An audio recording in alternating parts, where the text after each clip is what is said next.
90 तक है। तो आइए 61 देखते हैं। टेपियोका कशवा पौधे का खाने का योग्य हिस्सा ए है और बी में प्रचुर मात्रा में उगाया जाता है। तो ए और बी का क्रमशः क्या है? ऑप्शन 1 पत्ती मेघालय, ऑप्शन 2 डंठल कश्मीर, ऑप्शन 3 जड़ केरल, ऑप्शन 4 फूल तमिलनाडु। तो क्वेश्चन नंबर 61 का जो राइट आंसर होगा दोस्तों वो होगा ऑप्शन नंबर 3 यानी कि जड़ केरल। अगला क्वेश्चन देख लेते हैं क्वेश्चन नंबर 62। कह रहे कि ए की कमी से रक्त अल्पता यानी एनीमिया होता है और बी तथा सी ए के उत्तम स्रोत है। तो ए बी और सी क्रमशः क्या है ना? ऑप्शन 1 कैल्शियम दूध अंडे, ऑप्शन 2 लोहा आयरन दूध अंडे, कुछ ऑप्शन 3 लोहा आयरन पालक खजूर, ऑप्शन 4 कैल्शियम पालक खजूर। तो क्वेश्चन नंबर 62 का जो राइट आंसर होगा दोस्तों वो होगा ऑप्शन नंबर 3 यानी कि लोहा पालक और खजूर। नेक्स्ट क्वेश्चन देख लेते हैं क्वेश्चन नंबर 63। कह रहा है कि अंजलि नई दिल्ली से तिरुवनंतपुरम रेल द्वारा यात्रा कर रही है। अपनी रेल यात्रा के दौरान वह निम्नलिखित में से किन नदियों से गुजरेगी? Option 1 Narmada Godavari Ganga, option 2 Yamuna Damodar Krishna, option 3 Narmada Krishna Godavari, option 4 Yamuna Mahanadi Godavari. तो क्वेश्चन नंबर 63 क्या यानी 63 का जो राइट आंसर होगा दोस्तों वो होगा ऑप्शन नंबर 3 यानी नर्मदा कृष्णा और गोदावरी नदियों से होकर वो गुजरेगी। नेक्स्ट क्वेश्चन नंबर 64 देख लेते हैं। कौवे, यहाँ पे कौवे होना चाहिए, टाइपिंग मिस्टेक। कौवे लकड़ी के छोटे छोटे टुकड़ों का इस्तेमाल करके वृक्षों पर अपनी घोंसला बनाता है, लेकिन एक्स अपना घोंसला नहीं बनाती है और अपने अंडे कौवे के घोंसले में देती है। तो एक्स कौन है? तो हम लोगों को पता होना चाहिए कि कौवे के घोंसले में अंडा देने वाली जो पक्षी होती है वो कोयल होती है ना? कोयल स्वयं अपना घोंसला नहीं बनाती है, वो कौवों के घोंसले में अपना अंडा देती है। तो ऑप्शन ए में दिया है भारतीय रॉबिन, ऑप्शन 2 में दिया है जुल्हा चिड़िया, ऑप्शन 3 में दिया है कोयल, ऑप्शन 4 में दिया है गौरैया। तो क्वेश्चन नंबर 64 का जो राइट आंसर होगा वो होगा ऑप्शन नंबर 3 यानी कि कोयल। अगला क्वेश्चन देख लेते हैं क्वेश्चन नंबर 65। वाई के जिले एक्स में यानी वाई के जिले एक्स में इत्र गुलाब जल और केवाड़ जल बहुत बड़े पैमाने पर तैयार किए जाते हैं। तो एक्स और वाई क्या है? Option 1 Madhubani Bihar, option 2 Kannauj Uttar Pradesh, option 3 Worli Maharashtra, option 4 Solan Himachal Pradesh. तो क्वेश्चन नंबर 65 का जो राइट आंसर होगा दोस्तों वो होगा ऑप्शन नंबर 2 कन्नौज उत्तर प्रदेश। अगला क्वेश्चन देख लेते हैं क्वेश्चन नंबर 66 दावा ए है ना? उबला हुआ अंडा पानी से भरे मग में डाला जाए तो यह डूब जाता है, यानी जो बॉयल किया हुआ अंडा है उसको पानी में रखने पर वो डूब जाता है, जबकि नमक वाले पानी में डाला जाए तो वो ऊपर तैरने लगता है। तर्क में दिया है आर। अंडे को उबालने जाने पर उसका घनत्व बढ़ जाता है। तो सही विकल्प को चुनना है। ऑप्शन ए में कह रहा है कि ए और आर दोनों सही है, ठीक है, और आर ए की व्याख्या करता है। ऑप्शन 2 में दिया है ए और आर दोनों सही है। यहाँ पे ना टाइपिंग छूट गया है, यहाँ पे देना चाहिए ए और आर दोनों सही है ना? ए और आर दोनों सही है लेकिन आर ए की सही व्याख्या नहीं है। तो हमारा यही राइट आंसर जो होगा दोस्तों यही होगा, ऑप्शन नंबर 2 होगा। अगला क्वेश्चन देख लेते हैं। अगला क्वेश्चन कह रहा है 67 की आजकल हम देखते हैं कि बहुत सारे कुएं पूरी तरह से सूख चुके हैं। इस स्थिति का मुख्य कारण क्या हो सकता है? ऑप्शन ए में दिया है लोगों ने कुएं से समीप क्षेत्रों में बोरिंग पंप लगाने शुरू कर दिए हैं। ऑप्शन बी कुओं कुओं के आसपास क्षेत्र में मिट्टी कंक्रीट की हो गई है। ऑप्शन सी कुओं का पानी दूषित होने के कारण उपयोग में नहीं लाया जाता है। तो मतलब कुएं के पानी सूखने के कारण तीनों में से कौन कौन है? तो ऑप्शन में कह रहा है कि ए है और बी है ना? 2 में कह रहा है कि ए और सी है, 3 में कह रहा है केवल बी है, 4 में कह रहा है केवल सी है। तो क्वेश्चन नंबर 67 का जो राइट आंसर होगा दोस्तों वो क्वेश्चन नंबर 67 का जो राइट आंसर होगा दोस्तों वो होगा ऑप्शन नंबर ए यानी कि ए और बी यही सही है, यही कारण है। ए और बी सही कारण है, ये जो है ना ये कारण नहीं है। तो ऑप्शन 1 सही हो जाएगा। अगला क्वेश्चन देख लेते हैं क्वेश्चन नंबर 68। कह रहा है ठहरे हुए जल पर मिट्टी का तेल डालना बरसात के दिनों में मच्छरों के प्रजनन को रोकने का एक सामान्य तरीका है, इसका क्या कारण है? ऑप्शन 1 मिट्टी के तेल से मच्छरों को ऑक्सीजन की आपूर्ति बाधित हो जाती है। ऑप्शन 2 मच्छर मिट्टी के तेल में फँस जाते हैं। ऑप्शन 3 मिट्टी के तेल में एक ऐसा पदार्थ होता है जो मच्छरों को मार देता है। ऑप्शन 4 में कह रहा है कि मिट्टी के तेल की गंध मच्छरों को आकर्षित करती है। तो क्वेश्चन नंबर 68 का जो राइट आंसर होगा दोस्तों, वो होगा ऑप्शन नंबर 1, यानी कि मिट्टी के तेल से मच्छरों को ऑक्सीजन की आपूर्ति बाधित हो जाती है। यही हमारा राइट आंसर होगा। अगला क्वेश्चन देख लेते हैं, क्वेश्चन नंबर 69 करेगा निम्नलिखित में से कौन से राज्य केंद्र शासित प्रदेश बंगाल की खाड़ी की तटरेखा पर है? Option 1 Karnataka, Maharashtra, Kerala. Option 2 Orissa, Tamil Nadu, Andhra Pradesh. Option 3 Puducherry, Karnataka, Goa. Option 4 दमन, पुडुचेरी, तेलंगाना। तो क्वेश्चन नंबर 69 का जो राइट आंसर होगा दोस्तों, वो होगा ऑप्शन नंबर 2, यानी कि उड़ीसा, तमिलनाडु और आंध्र प्रदेश। ये हमारा 2 राइट आंसर होगा। अगला क्वेश्चन देख लेते हैं 70। भारत के एक गांव में घरों की दीवारें आमतौर पर मोटी होती है और मिट्टी से पुती हुई है। इन घरों की छतें कटेदार झाड़ियों से बनाई जाती है। इस प्रकार के गांव आमतौर पर किस क्षेत्र में है? ऑप्शन 1 मरुस्थल क्षेत्र में है। ऑप्शन 2 बर्फीले क्षेत्र में है। ऑप्शन 3 अधिक वर्षा वाले क्षेत्रों में है। ऑप्शन 4 मैदानी इलाकों के वनीय क्षेत्र में है। तो क्वेश्चन नंबर 70 का जो राइट आंसर होगा दोस्तों, वो होगा ऑप्शन नंबर 1, यानी मरुस्थलीय क्षेत्रों में होता है। अगला क्वेश्चन देख लेते हैं 71। दावा कह रहा है ए शकरकंद एक जड़ है। तर्क आर यह भोजन खाद्य पदार्थ संग्रहित करती है। अब सही विकल्प चुने। ऑप्शन ए कह रहा है कि ए और आर दोनों सही है और आर ए की सही व्याख्या है। ऑप्शन 2 में कह रहा है ए और आर दोनों सही है लेकिन आर ए की सही व्याख्या नहीं है। ऑप्शन 3 में कह रहा है कि ए सही है लेकिन आर गलत है। ऑप्शन 4 में कह रहा है कि ए और आर दोनों गलत है। तो क्वेश्चन नंबर 71 का जो राइट आंसर होगा दोस्तों, वो होगा ऑप्शन नंबर 2, यानी कि ए और आर दोनों सही है लेकिन आर ए की व्याख्या नहीं है। ठीक है, अगला क्वेश्चन देख लेते हैं, क्वेश्चन नंबर 72। करेक्ट दावा ए झूम खेती में खरपतवारों को उखाड़ने के स्थान पर काट और जला दिया जाता है। आर में कह रहा है तर्क में कि राख मिट्टी में मिल जाती है जिससे मिट्टी की उर्वरक बढ़ जाती है। सही विकल्प चुने। ए और आर दोनों सही है और आर ए की सही व्याख्या है। ऑप्शन 2 में कह रहा है कि ए और आर दोनों सही है लेकिन आर ए की व्याख्या नहीं है। ऑप्शन 3 में कह रहा है कि ए सही है और आर गलत है। ऑप्शन 4 में कह रहा है कि ए और आर दोनों गलत है। तो क्वेश्चन नंबर 72 का जो राइट आंसर होगा दोस्तों, वो होगा ऑप्शन नंबर 1, यानी कि ए और आर दोनों सही है, आर ए की सही व्याख्या करता है। तो ऑप्शन नंबर ए सही हो जाएगा। अगला क्वेश्चन देख लेते हैं, क्वेश्चन नंबर 73। करेक्ट दावा ए केचुआ किसानों का सबसे अच्छा मित्र माना जाता है। तर्क आर में दिया है केचुआ खरपतवारों को नष्ट करते हैं। सही विकल्प चुने। ए और आर दोनों सही है, आर ए की सही व्याख्या है। ऑप्शन 2 में दिया है कि ए और आर दोनों सही है लेकिन आर जो है ए की सही व्याख्या नहीं है। ऑप्शन 3 में दिया है कि ए सही है लेकिन आर गलत है। ऑप्शन 4 में दे रखा है कि ए और आर दोनों गलत है। तो क्वेश्चन नंबर 73 का जो राइट आंसर होगा दोस्तों, वो होगा ऑप्शन नंबर 3, यानी कि ए सही है लेकिन आर गलत है। अगला क्वेश्चन देख लेते हैं, क्वेश्चन नंबर 74।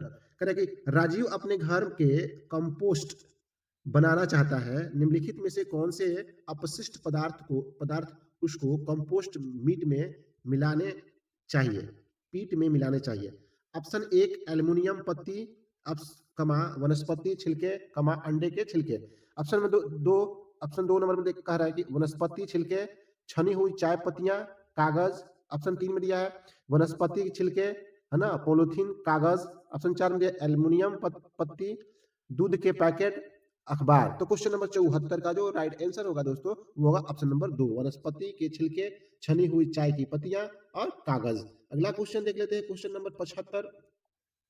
कह रहे कि 20 ऑप्शन 1 सजीव है क्योंकि वो पौधों का भाग है। ऑप्शन 2 निर्जीव है क्योंकि हम इसको पका सकते हैं। ऑप्शन 3 सजीव है क्योंकि यह एक पौधे में वृद्धि कर सकता है। ऑप्शन 4 निर्जीव है जैसे कि यह श्वसन नहीं करता है।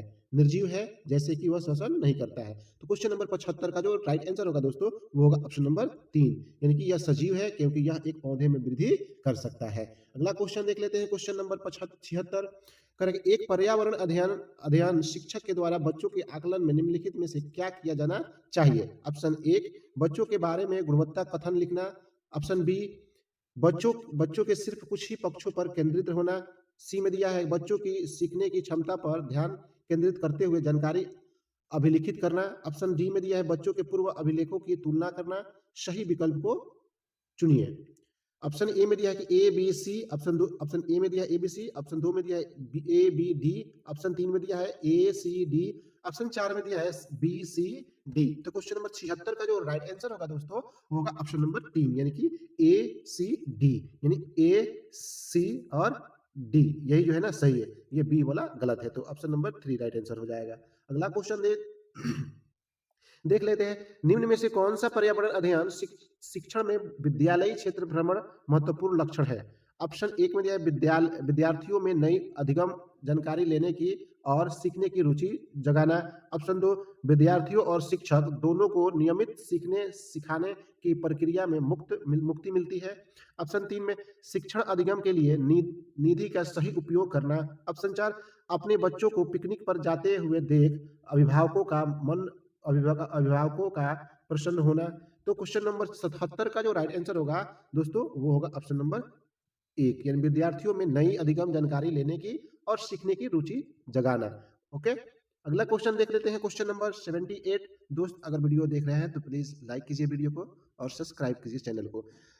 78 देख लेते हैं। पर्यावरण अध्ययन पाठ्यचर्या में विषय आधारित उपागम का पालन क्यों किया गया है? ऑप्शन 1, एक ही बार में अधिक से अधिक संकल्पनाओं को पूरा करना। ऑप्शन 2, संसाधनों को बचाना। ऑप्शन 3, बच्चों के अर्जित ज्ञान का संपूर्ण आकलन करना। ऑप्शन 4, विद्यार्थियों को समाज और प्राकृतिक दोनों के बारे में संवेदनशील बनाना। तो क्वेश्चन नंबर 78 का जो राइट आंसर होगा दोस्तों, वो होगा ऑप्शन नंबर 3 यानी कि बच्चों के अर्जित ज्ञान का संपूर्ण आकलन करना। अगला क्वेश्चन देख लेते हैं। 79, पर्यावरण अध्ययन शिक्षण के संबंध में एनसीएफ 2005 की प्रस्तावना नहीं है। ऑप्शन 1, करके सीखने वाली गतिविधियां। ऑप्शन 2, विषय संबंधी उपागम। ऑप्शन 3, विद्यार्थियों के अनुभव व संदर्भ को जोड़ना। ऑप्शन 4, तकनीकी शब्दावली को जानना। तो क्वेश्चन नंबर 79 का जो राइट आंसर होने वाला है दोस्तों, वो होगा ऑप्शन नंबर 4 यानी कि तकनीकी शब्दावली को जानना। अगला क्वेश्चन देख लेते हैं। क्वेश्चन नंबर 80 कह रहे हैं कि पर्यावरण अध्ययन शिक्षण अधिगम के कविताओं और कहानियों का महत्व है क्योंकि ऑप्शन 1, बच्चों में जिज्ञासा विकसित होता है। बी में दिया है बच्चों में संदर्भ बोध विकसित होता है। अब सी में दिया है बच्चों को संदर्भित अधिगम वातावरण प्रदान करता है। ऑप्शन डी में दिया है विभिन्न अमूर्त वातावरण की व्याख्या होती है। सही विकल्प चुने। ऑप्शन ए में दिया है कि ए बी डी। ऑप्शन 2 में दिया है बी सी डी। ऑप्शन 3 में ए बी सी। ऑप्शन 4 में दिया ए और बी। तो क्वेश्चन नंबर 80 का जो राइट आंसर होगा दोस्तों, वो होगा ऑप्शन नंबर 3 यानी कि ए बी सी। यानी कि ए बी सी जो है ना बहुत महत्व देता है, ए बी सी। डी आपका गलत हो गया। अगला क्वेश्चन देख लेते हैं। क्वेश्चन नंबर 81, प्राथमिक विद्यालयों के लिए पर्यावरण अध्ययन शिक्षण अभिप्राय रखते हैं कि ऑप्शन 1, विद्यार्थी कम जिज्ञासु हो। ऑप्शन 2, विद्यार्थी ज्यादा जिज्ञासु हो। ऑप्शन 3, विद्यार्थी कम गलतियां करे। ऑप्शन 4, विद्यार्थी अच्छे रेखा चित्र बनाने व लेखन कौशल विकसित करे। तो क्वेश्चन नंबर 80 का जो राइट आंसर होगा दोस्तों, वो होगा ऑप्शन नंबर 2 यानी विद्यार्थी जो है ज्यादा जिज्ञासु हो। क्वेश्चन नंबर 82 देख लेते हैं। 82 कह रहा है कि पर्यावरण अध्ययन में शिक्षा शास्त्र निम्न में से सभी चलन का समर्थन करता है सिवाय ऑप्शन 1, विद्यार्थियों को सक्षम करना वे समालोचनात्मक चिंतन एवं समस्या समाधान कर सके। ऑप्शन 2, पाठ्य पुस्तकों को वास्तविक जीवन के अनुभव से बेहतर मानना। ऑप्शन 3, विद्यार्थियों में सहयोग को बढ़ावा देना। ऑप्शन 4, विद्यार्थियों की जिज्ञासा और सृजनात्मक का पोषण करना। तो क्वेश्चन नंबर 82 का जो राइट आंसर होगा दोस्तों, वो होगा ऑप्शन नंबर 2 यानी पाठ्य पुस्तकों को वास्तविक जीवन के अनुभवों से बेहतर मानना। अगला क्वेश्चन देख लेते हैं। क्वेश्चन नंबर 83, एक फोल्डर जिसमें विद्यार्थी एक सत्र के अपने कार्य पत्रक, अवलोकन रिपोर्ट एवं अन्य सामग्रियों को इकट्ठा करते हैं, उसे क्या कहते हैं? Option 1, portfolio. ऑप्शन 2, उपाख्यानात्मक अभिलेख। ऑप्शन 3 में परियोजना। ऑप्शन 4 में फाइल। तो क्वेश्चन नंबर 83 का जो राइट आंसर होगा दोस्तों, वो होगा ऑप्शन नंबर 1, पोर्टफोलियो उसे बोलेंगे। अगला क्वेश्चन देख लेता है। क्वेश्चन नंबर 84, प्राथमिक स्तर पर पर्यावरण अध्ययन में अध्यापन अधिगम के लिए समुदाय जरूरी क्यों है? ऑप्शन 1, यह आसानी से उपलब्ध संसाधन है। ऑप्शन 2, इसमें बड़े और समझदार लोग होते हैं। ऑप्शन 3, यह वास्तविक परिवेश में सीखने का मौका देती है। ऑप्शन 4, इसके लिए किसी कोर्स के खर्च की आवश्यकता नहीं होती है। तो क्वेश्चन नंबर 84 का जो राइट आंसर होगा दोस्तों, वो होगा ऑप्शन नंबर 3, यह वास्तविक परिवेश में सीखने का मौका देता है। ठीक है, अगला क्वेश्चन देख लेते हैं। क्वेश्चन नंबर 85 एक पर्यावरण अध्ययन की पाठ्य पुस्तक निम्नलिखित में से कौन सी विशिष्टता दर्शाती है? अब ए में दिया है, यह विविध पृष्ठभूमि के विद्यार्थियों की जरूरतों का ध्यान रखती है। ऑप्शन बी में दिया है, इसमें वास्तविक कहानियां और घटनाएं हैं। ऑप्शन सी में दिया है, एक एकीकृत रूप से प्राकृतिक और सामाजिक सांस्कृतिक विषय प्रस्तुत करती है। डी में दिया है, यह अमूर्त संकल्पनाओं की व्याख्या पर केंद्रित है।